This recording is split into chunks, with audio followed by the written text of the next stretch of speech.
Welcome to the Learning Pines YouTube. We hope this video helps. You start by verifying prerequisites. GPS, compass calibration, and app permissions. Do this now. Open the scanning tool and choose a high accuracy profile. Higher accuracy uses more battery, so balance needs. Place the device flat, away from metal or speakers, and begin a short warm-up scan to let sensors stabilize. Once done, initiate the first live scan and watch the on-screen signal confidence meter. If confidence is low, rotate slowly to recalibrate. Repeat until stable, then proceed. You now perform the main scanning sequence. Walk a controlled path at a steady pace, taking half to 1 meter steps so samples are evenly spaced.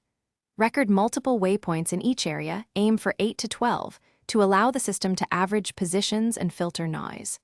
While scanning, tag notable landmarks and add timestamps so you can align results later. Once complete in an area, validate by walking the perimeter slowly. Make sure signal variance stays within acceptable bounds before moving on. You finish by processing and validating data. Run the app's filtering and averaging routines, then export the dataset in the preferred format. Compare the produced locations against at least 2 known reference points to confirm offsets. If you see consistent bias, apply an offset correction.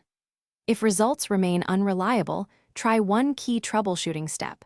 Recalibrate the compass, fully restart the device, and repeat the scan. Magnetic interference or a hung sensor often causes persistent errors. Thanks for watching. Consider subscribing if we helped you.